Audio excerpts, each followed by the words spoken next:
Hello everyone, welcome to battle IAS. I hope आप सब लोग बहुत अच्छे होंगे। आज की वीडियो में हम 23 दिसंबर का न्यूज़पेपर एनालिसिस करेंगे। इसमें टोटल मैंने 5 आर्टिकल लिए हैं, जिसमें पहला आर्टिकल बात करता है राइट टू डिस्कनेक्ट बिल के ऊपर। इस आर्टिकल में आपको मैं समझाऊंगा राइट टू डिस्कनेक्ट का मतलब क्या होता है, गवर्नमेंट क्यों इस बिल को लेकर के आई है, ये जो बिल है इसमें कौन कौन से लीगल गैप्स हैं वो मैं आपको बताऊंगा, और इसमें कौन कौन से ऐसे प्रॉब्लम्स हैं जिनका सोल्यूशन लाना काफ़ी ज़्यादा ज़रूरी है। फिर मैं कंपेयर करूंगा दूसरी कंट्रीज़ के साथ कि वहाँ पे क्या प्रोविजंस हैं राइट टू डिस्कनेक्ट के ऊपर।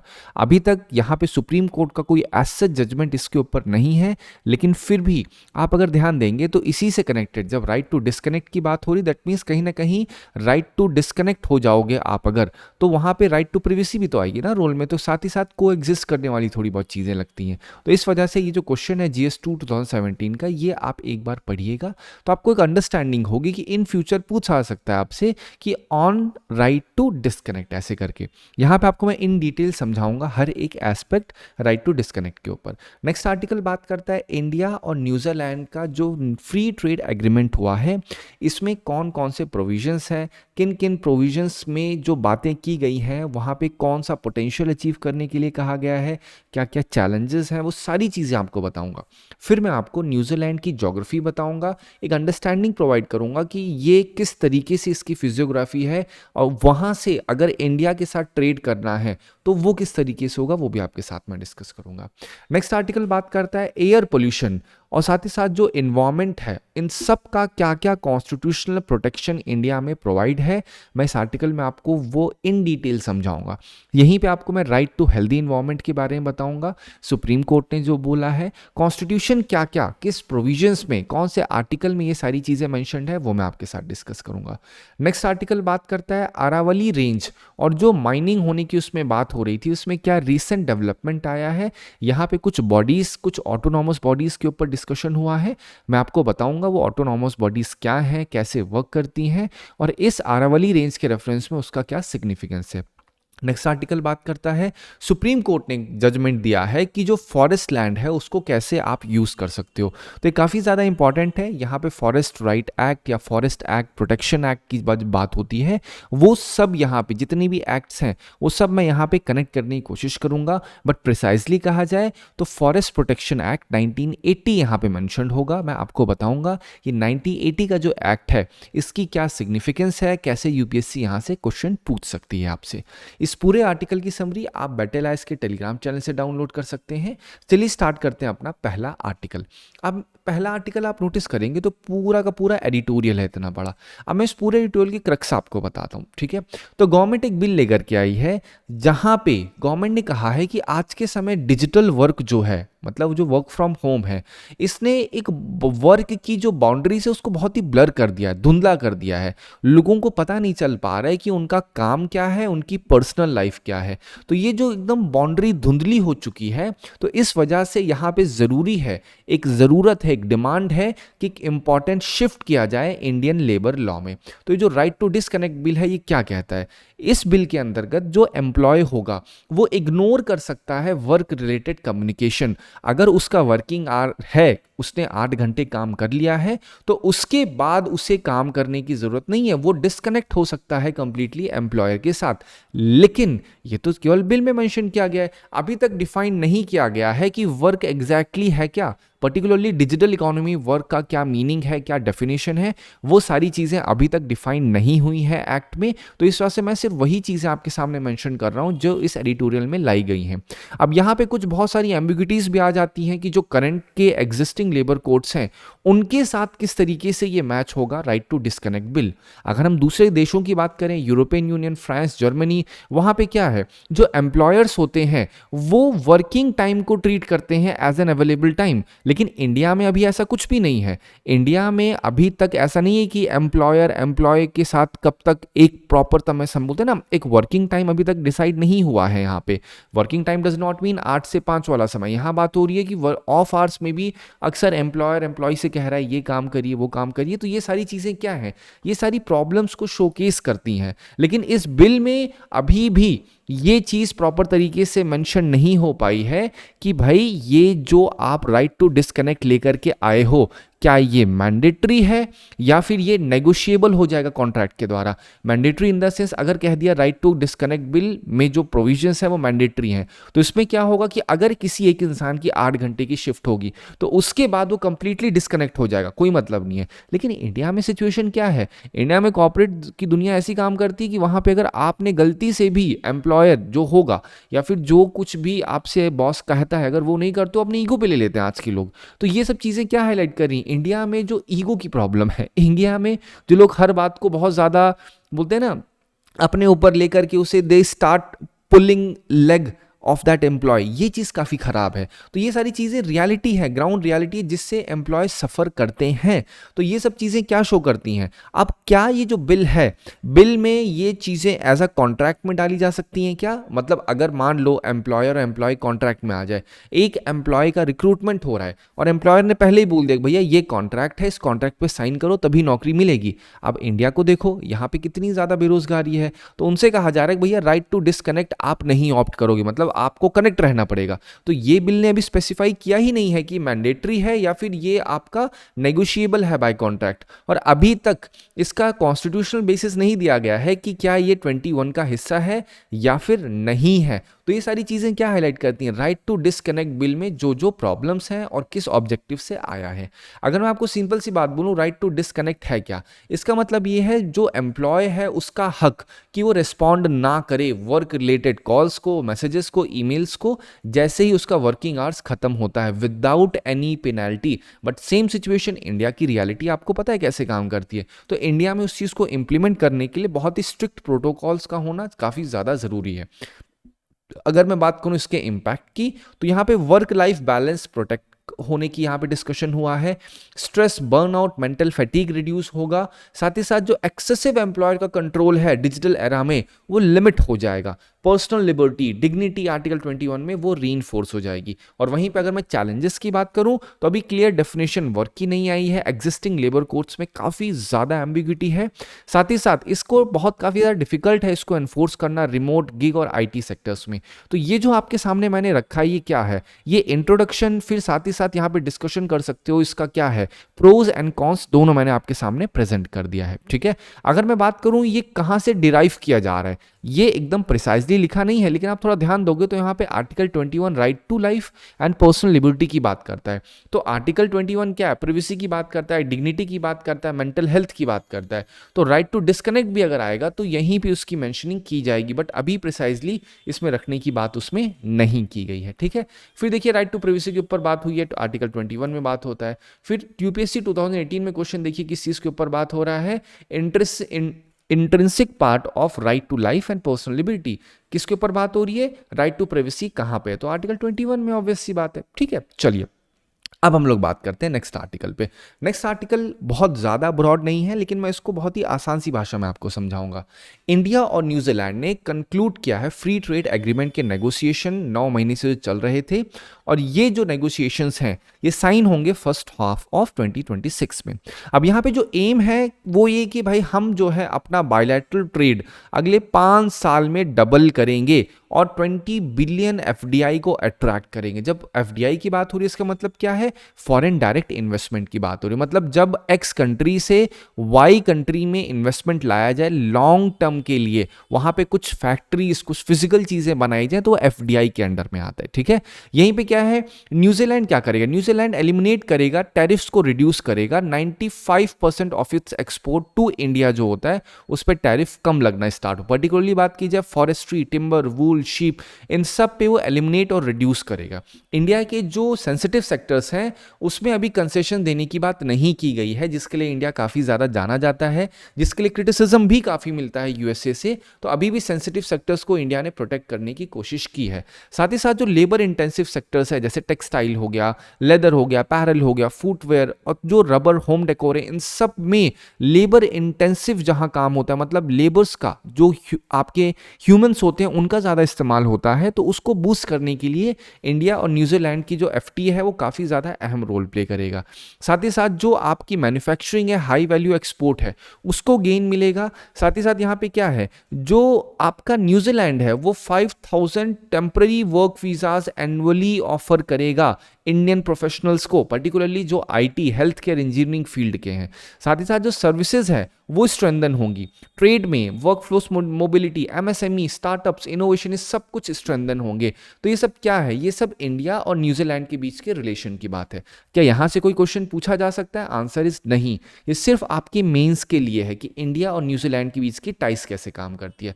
अगर आप ध्यान दोगे, ये है न्यूजीलैंड, ये है ऑस्ट्रेलिया, ये है न्यूजीलैंड। आप थोड़ा सा ध्यान दोगे, ये क्या है, ये है तास्मान सी। तो आप देखोगे यहाँ पे आपको दिखेगा ये जो एरिया है तास्मान सी का।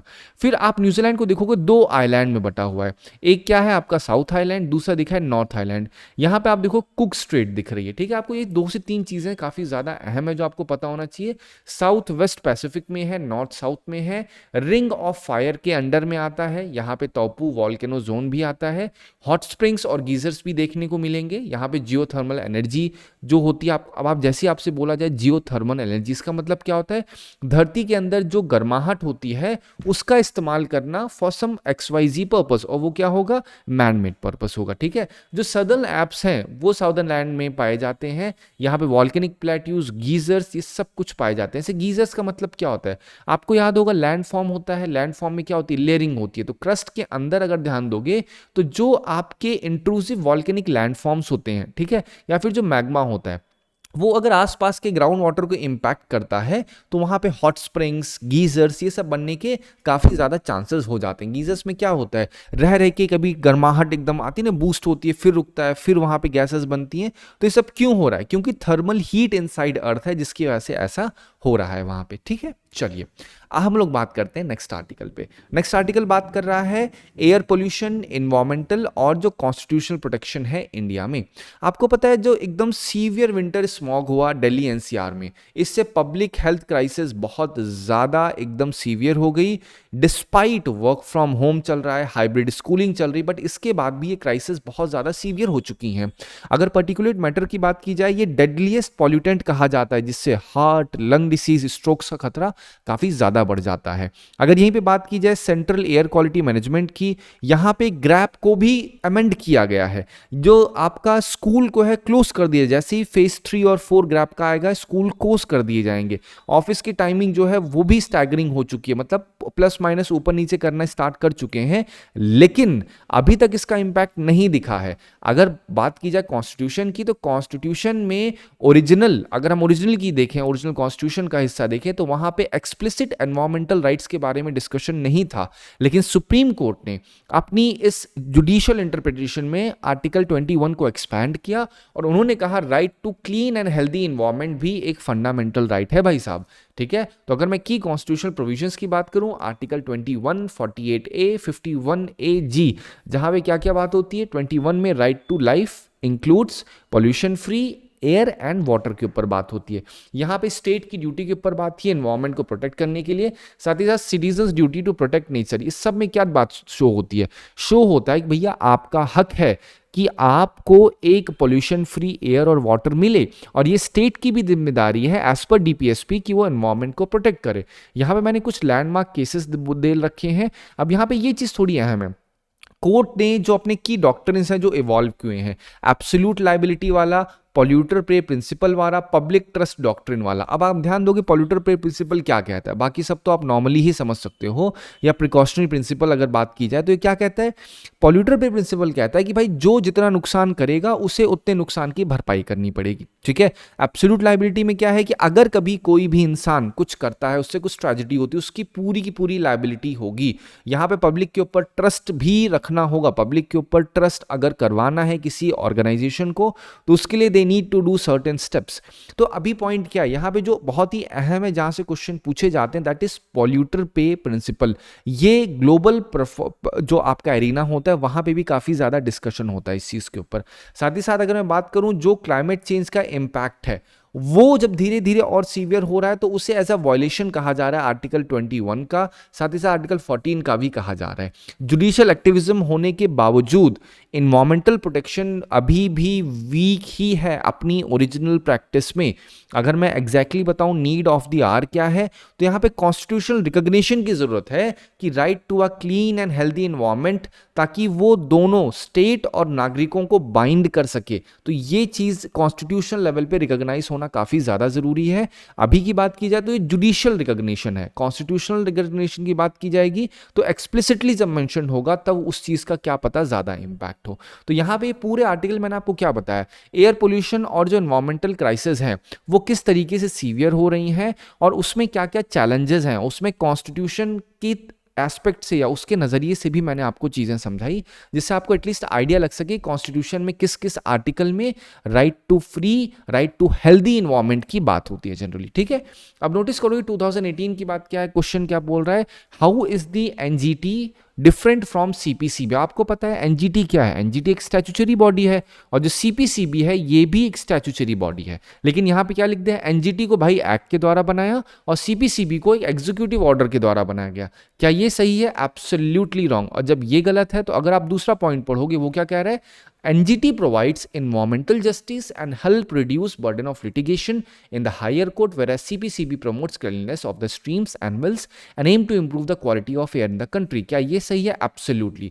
अगर आप ध्यान दोगे NGT जब लाया गया था उसका ऑब्जेक्टिव क्या था, उसका ऑब्जेक्टिव था इन्वायरमेंटल जस्टिस प्रोवाइड करना। तो अब अगर इन्वायरमेंटल जस्टिस देना है तो we need to first of all understand कि प्रॉब्लम्स क्या क्या हैं। तो प्रॉब्लम्स को समझने के लिए सीपीसीबी बनाया गया है। अब सीपीसीबी क्या करेगा, सेंट्रल पोल्यूशन कंट्रोल बोर्ड, यही क्या इशू करता है, ये है एयर क्वालिटी इंडेक्स के बारे में, यहीं से बात होती है। अब एयर क्वालिटी इंडेक्स में आपको पता है यूपीएससी ने कैसे सवाल पूछा है, वहां पे कार्बन डाइऑक्साइड, मीथेन, ये सब देखने को नहीं मिलेगा आपको। ठीक है, चलो अब हम लोग बात करते हैं नेक्स्ट आर्टिकल पर। नेक्स्ट आर्टिकल अगेन बहुत ब्रॉड नहीं है लेकिन टू द पॉइंट आपको बताता हूं। ICFRE, पहले आपको मैं इसका मतलब बता देता हूं क्या ये, Indian council of forest research and education. ये एक ऑटोनॉमस बॉडी है मिनिस्ट्री ऑफ एनवायरनमेंट में, जिसका हेडक्वार्टर देहरादून में है। इसका फोकस क्या किया जाए तो forestry research, education, policy support करना इसका फोकस है। साथ ही साथ गवर्नमेंट को एडवाइस देती है फॉरेस्ट कंजर्वेशन पे, बायोडाइवर्सिटी पे और उसके सस्टेनेबल यूज पे। ठीक है, अब यहां पे क्या है, ये जो आपकी ICFRE है एक ऑटोनॉमस बॉडी, ये सुप्रीम कोर्ट के द्वारा इसको एक टास्क दिया गया है कि वो अरावली सस्टेनेबल माइनिंग प्लान को प्रिपेयर करे। अब जब बात हो रही है MPSM management plan for sustainable mining, ये क्या है, ये सुप्रीम कोर्ट के द्वारा मैंडेट किया गया है, जो एंटायर अरावली रेंज को कवर करता है, जो आइडेंटिफाई करता है कि इस अरावली रेंज में कौन कौन से माइनिंग जोन्स नहीं होंगे, कौन कौन से जोन होंगे लेकिन वो रेगुलेटेड जोन होंगे।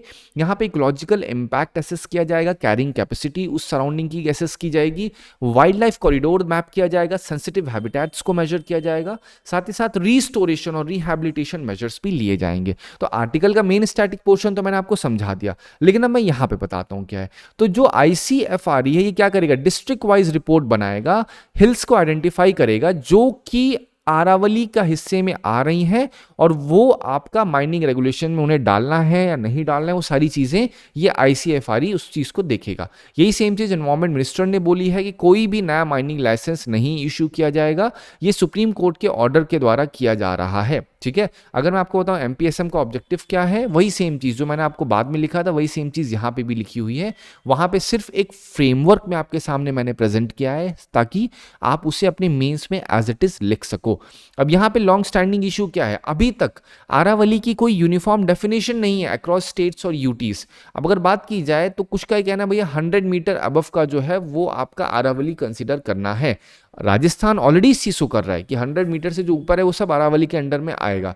ये जो मूव है, जैसे आपका एनवायरमेंट मिनिस्टर ने क्या कहा है कि भाई पहले हम आपका देखेंगे कि यहाँ पे ICFRE क्या अपनी रिपोर्ट दे रहा है, क्योंकि यहाँ पे मेन उद्देश्य क्या है, मेन उद्देश्य है कि जो एनवायरमेंटल प्रोटेक्शन है उसको बैलेंस करना रेगुलेटेड माइनिंग के साथ, साथ ही साथ जो कुछ भी लीगल एम्बिग्यूटी है, लीगल कंफ्यूजन है, उन सबको प्रॉपर तरीके से एड्रेस करना भी काफी बड़ा उद्देश्य है। आप नोटिस करोगे यहाँ पे क्वेश्चन क्या है, the management plan for sustainable mining for Aravalli aims to completely ban की बात हो रही है? नहीं, रेगुलेशन की बात हो रही है। तो यहाँ पे आप नोटिस करोगे क्या नो माइनिंग जोन आइडेंटिफाई करने की बात है? यस। एसेस इकोलॉजिकल कैपेसिटी की बात हो रही है क्या यहाँ पे? एब्सोल्युटली हो रही है। यहाँ पे क्या आपका प्रोटेक्शन रिजर्वेशन की बात हो रही है, रिस्टोरेशन की बात हो रही है? यस, इस पे बात हो रही है। सो 2, 3, 4 इज दी राइट वन। ठीक है, चलिए अब हम लोग बात करते हैं नेक्स्ट आर्टिकल पे। नेक्स्ट आर्टिकल क्या बात करता है? सुप्रीम कोर्ट ने फॉरेस्ट लैंड के यूज के ऊपर जो बात कही है, तो सुप्रीम कोर्ट ने कहा है भाई साहब जो जंगल की भूमि है उसको आप नॉन फॉरेस्ट्री पर्पस के लिए इस्तेमाल नहीं कर सकते हो, चाहे आप खेती ही करो फिर भी वो आपका नहीं कर सकते हो। ये चीज क्या है? अगर करना है तो आपको सेंट्रल का अप्रूवल चाहिए होगा। अब यहां पे क्या है, अगर कभी भी ऐसा हो रहा है, अगर आप फॉरेस्ट लैंड को यूज कर रहे हो अदरवाइज, तो वो वॉयलेट करेगा section 2 of forest conservation act, जो कि प्रोहिबिट करता है डी रिजर्वेशन किस चीज का? फॉरेस्ट लैंड के डाइवर्जन का।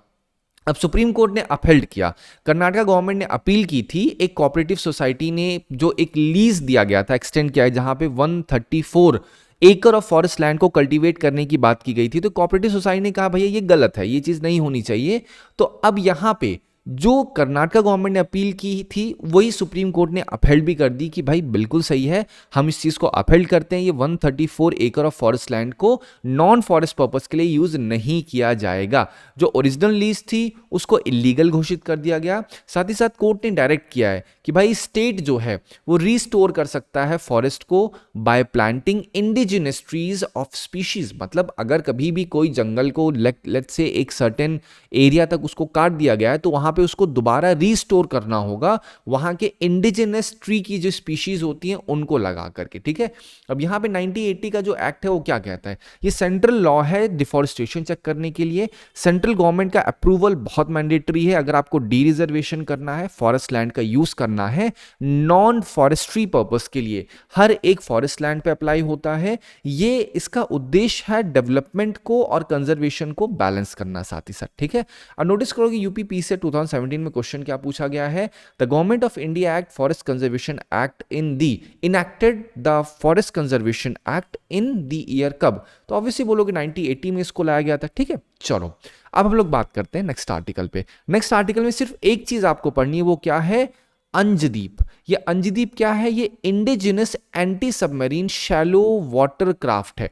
ठीक है, अब यहां पे आप क्या पता होना चाहिए, वर्ड भी लिखा है ASWSWC। What does this mean? Anti submarine warfare shallow. मतलब ये जो शिप होगी, ये जो एंटी सबमरीन्स होती हैं एकदम कोस्टल एरियाज पे एनिमी वाली, उनको ट्रैक करने में, उनको डिस्ट्रॉय करने में काफ़ी ज़्यादा मददगार साबित होंगी। साथ ही साथ इसकी लेंथ 77 मीटर है और ये आपका इंडिया की जो नेवल वॉरशिप है उसमें काफ़ी ज़्यादा मददगार होगी। इसमें इक्विप किया गया है state of art light weight torpedoes, indigenously develop anti submarine rockets डाले गए हैं, शैलो वाटर सोनार्स लगाए गए हैं। साथ ही साथ इसमें जो इसका डिटेक्शन और एंगेजमेंट है अंडर वाटर थ्रेट्स को लेकर के, उसे काफ़ी ज़्यादा इफेक्टिव बनाया गया है। तो आपको पढ़ना क्या है? जो आपका अंजदीप है ये क्या है? ये इंडिजिनस है, मतलब भारत के अंदर बनाया गया है। अब ये जो अंजदीप है ये नेम किया गया है अंजदीप आइलैंड के ऊपर, जो कि कहाँ पे है? कारवार रीजन में, कर्नाटका में। ठीक है, तो अब यहाँ पे INS अंजदीप लिखे तो आपको पता होना चाहिए ये क्या है? ये indigenous anti submarine shallow water craft, या फिर आपको लिख देंगे ASWSWC। तो this is the only thing which you need to understand with regard to this article. ठीक है, आई होप आपको इस आर्टिकल से मदद मिली होगी। Thank you so much for watching this video.